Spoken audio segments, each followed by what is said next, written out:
Hi everyone, my name is Vera Kings, and if you're new to my channel, please subscribe. If you're a returning subscriber, thank you so much for returning to watch this video. This video is basically, I'm going to give you guys some information about me. I'm going to share my best experience with you guys in Nigeria. As you all may know, or maybe some of you guys don't know, I had my daughter Kayla in Nigeria before relocating back here in 2015, and it was quite an eventful day. Okay, so for you guys that don't know, I got married on the 16th of November 2013, and not quite 9 months after we had our daughter. So this is a bit of TMI. On my wedding day, I was actually on my period. Yes, it happens to people, it happened to me.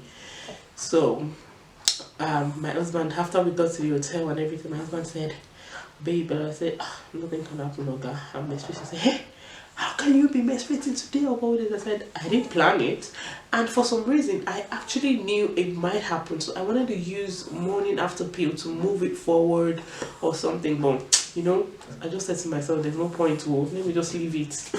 Anything that wants to happen should happen." Well, I wasn't thinking because it was supposed to come like on the 17th, so in my mind I was like, well, and I'm maybe like a day or two late, so I was like, anyway, let's wait, and then it happened, bam, on the 15th. It came 28 days, exactly 28 days. So that was how we couldn't do anything on our wedding night, and Kayla happened shortly after during the honeymoon, and so that's how I got pregnant with Kayla. Now to the birth experience. The doctors gave us the EDD for 22nd of August 2014, but from my calculation online, it gave me 14th of August 2014.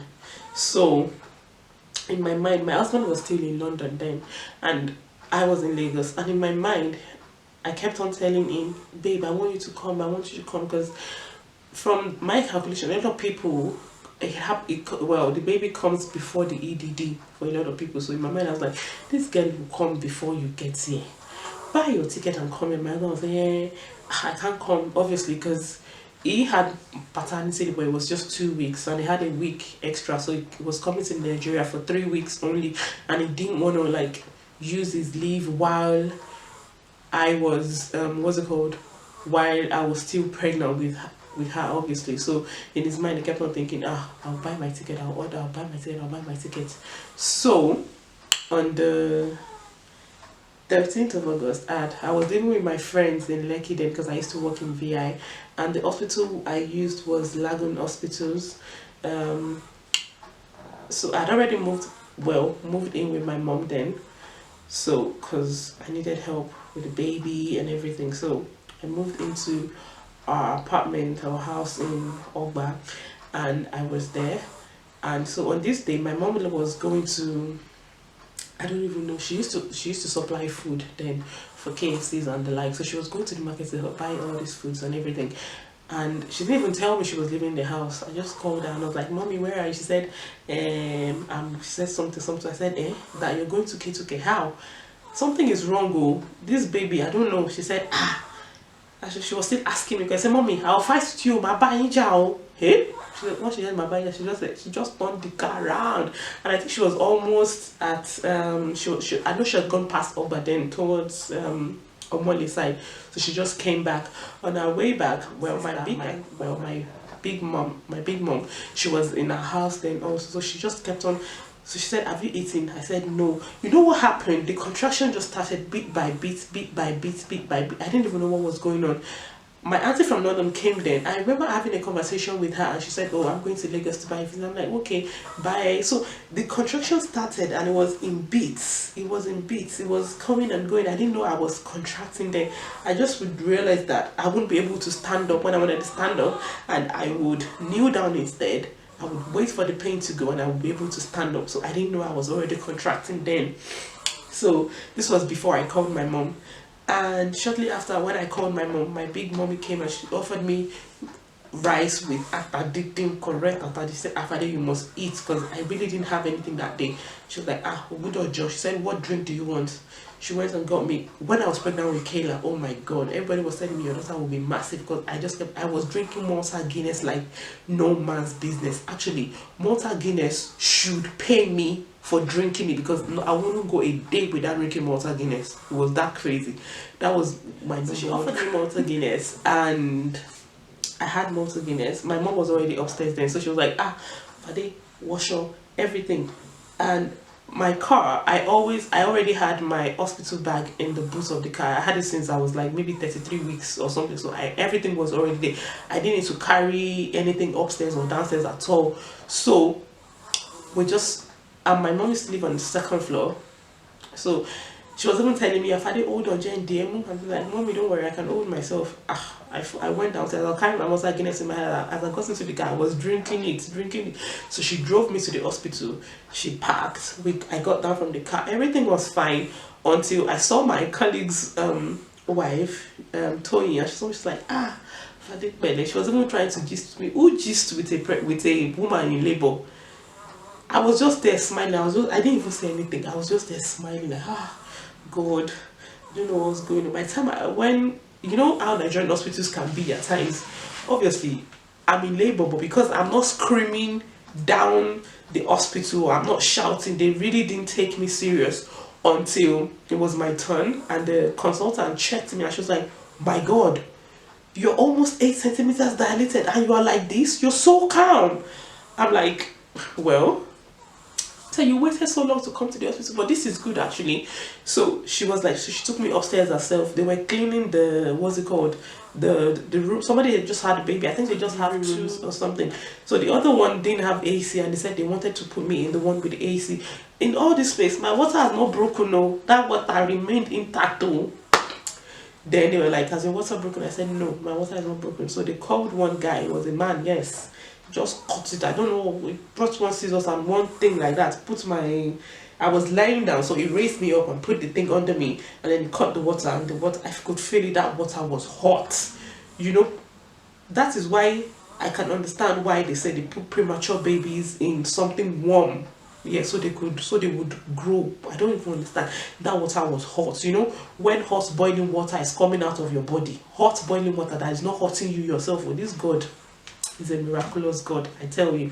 So the man cut the amniotic fluid, and the water came out. Everything was fine. So in there, I was still like, my mom was still trying to. I'm gonna find some recordings and actually put it in this clip upstairs. And then I got to 10 centimeters. But my daughter was. The contraction started happening like every 60 minutes. That would last for 90 seconds, and I was in so much pain. I was screaming, I want epidural, I want something. They were like, I can't give you epidural, you have to pray your baby comes out. And you know, Nigerian hospitals now, the midwife was like, calm down, your baby will come, just pray. You know, I'm like, prayer, how? I said, I want to take a walk, I want to go and walk. I said, you can't walk naked. I said, I will walk naked. She said, you're in the hospital, you can't walk around naked. You know, she confined me to the bed, raised up my legs and everything. I want this pain to go away. And a doctor steps in. I was like, what's going on? Who be the way they speak English here? They were like, that's the lady. Say, eh?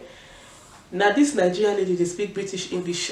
As in, a lot of people always tell me, especially my friend Chikeda, Fadi, when you get angry, your British accent comes out. And I was like, no, I'm not even angry right now. He says, but that's what's happening right now. That was what the doctor, the consultant said. And I was like, I just want this pain to go away. She just said hello to her. She was like, don't worry, your baby will come soon. I said, God, message. People don't understand. I want epidural. I just was screaming, I want epidural. Are you guys for real? Are you guys not going to give me this epidural? I'm going to pay for it. Blah, blah, blah, blah, blah. I was just screaming. And thankfully, the midwife was a really calm lady. And she was like, don't worry, you're going to be fine. I just kept on saying, I said, rub my back. I believed, it wasn't really helping, but I believe, because I was telling my mom, yeah, rub it, Dad, Mommy, please go, let Auntie come and rub me. So I was like, Auntie, rub my back for me. And the woman, bless her, she actually rubbed my back. She was extremely wonderful that day. And my mom said she also had to take Syntocin for her to have me. She remembered that because at a particular time, when she was gonna have me also, she remembered that they gave her Syntocin. So she went to the nurse and told the nurse that, can you give this girl Syntocin? Thankfully, thank God my mom was there that day. I would have just been in pain forever. I'm not sure she would have even thought about it yet. So my mom was like, please go and get Syntocin for this lady, for this girl, she needs it. So she went and she called my consultant. My consultant gave her the go ahead to give me, and I remember her fixing the drip, and she punctured me. I think it was on this arm actually, because I remember I was lying down this way. It was on this hand, it was on my right arm, and she inserted it. You know, when that Syntocin drip is a killer, I tell you. Immediately she inserted that thing into me. You know, when you feel something crawling up your hand, yeah, it was so painful. You know, as the thing was entering into my system, it was painful, and I could feel it reaching every, you know, going up my arm. You know what I did? I yanked it up. I just yanked it up like, yeah. And you know, because they already what's good, they already punctured the hand, the wrist, so the blood sprayed everywhere in the room. You know, the blood sprayed and was like everywhere in the room, and it was very, and I remember telling the lady, oh my God, I'm so sorry, I didn't mean to do that, I'm so sorry. She was like, don't worry. She kept, even the midwife, I think she must have, a lot of people must have done that or something, so she just kept on rubbing my hair. Don't worry, I'll fix it back for you now. So she picked it up, changed the, what's it called, what's that thing called, I can't remember what it is, I don't know what it's called. Anyway, so she changed it and she fixed it back for me, and she made sure she used a thicker tape this time. She was like, calm down, your baby will come soon. Now she looked at it and said, I'm closing at 6. I said, auntie, you can't leave without me having my daughter. I said, don't worry, you have your daughter before then. Bless her, she was actually right. Within 15 minutes or 20 minutes of inserting that thing into me, I just kept on feeling the urge to push. I was like, yeah, I want to push her. She said, don't push yet until the contraction comes, so you don't tear yourself. I was like, okay. And you know, as a first baby, I was like, God, how do I push? You know, that thing comes by itself willingly. So when I felt the urge to push, stupid me, guess what I did? I closed my lap. You know, I could feel the head of the baby coming, and I quickly closed my lap like, the baby's coming. Instead of me to push and let the baby come out, I closed my lap. And my mom was on this side, the nurse was on, the midwife was on this side. My mom pulled one leg, the nurse pulled one leg, and I could see the scissors go up in the hair, and she cut me with the scissors. And then, you know, the pain of the contraction pain was so much, I didn't even feel the scissors cut me. It was that bad. I couldn't feel the pain of the scissors at all. And I asked, I said, did you just cut me? She said, yes, that I had to cut you because obviously you've pushed the baby back in now, so we have to wait for the contraction to come again for us to push the baby out. Oh my God. I said, so immediately I started feeling the pushing. I just said, I want to push, oh, the baby is coming, I want to push. She said, don't worry, I'm here to hold your baby. So I pushed that once, pushed second time, the third time my baby's head was out. So, and I think the babies, when they come, I think they face down or something, I think so. So she turned the baby for me, so she helps me pull out. After I saw pull up more push, maybe 2 more pushes, she helped me pull out the baby in full. And then I was like, oh, what does she look like? She said, don't worry, I'm going to give her to you. So she called my mom to cut the umbilical cord. No, she placed the baby on me first, on my belly. I could remember. I was like, oh, her body's so slimy. She wasn't crying. And so they cut the umbilical cord. Immediately cut the umbilical cord, she started to cry. And I was asking, I said, why is she crying? I think I was in a mental state then. I don't know what happened to me. You know, imagine your baby is crying and then you're asking the midwife again, why is your baby crying? Obviously, a newborn baby has to cry. Obviously, if the baby doesn't cry, that means they just gave us a dead baby. And she said, your baby has to cry. Don't worry, your baby is fine, blah, blah, blah, blah, blah. So they cleaned her up, dressed her. In the process of doing that, she gave me 2 injections, I think, on my lap. I think they were just injecting me anyhow. She gave me 2 on my lap. She said it would help me with the placenta and everything. And she started, you know, I don't know what she was trying to do, maybe push out the placenta or something. She kept on pressing my belly, you know, pressing it until she saw the placenta was down here was ready to come out, and then I think I had to push also to push the placenta out. I think so. Yes, I did actually. I pushed to push out the for her to get the placenta. So she wrapped the placenta up, and then that was it. And then remember, I was caught, and that cut was like massive. I couldn't wee, I couldn't poo for days. You know, when you want to poo and then you have to do like this, because even when the urine touches that place, it hurts you. This is my life, Adira. Now you won't burn now. So they had to sew up the place, and it was very painful. I can remember it was the guy that came to sew it. It was the same guy that that broke the water, that came to sew me up again. And I could remember me telling him that this place is paining me here. So once I tell him it's starting to pain me, because you know it's pulling my skin together, it then gives me a little shot of anesthesia to ease or to numb the place actually. So we did that for about 15 minutes or so, and it was quite painful, him sewing it. I could feel it, and when I say I'm sewing it, he just drops a tiny bit of the anesthetic. I'm like, oh God, use this thing now, please.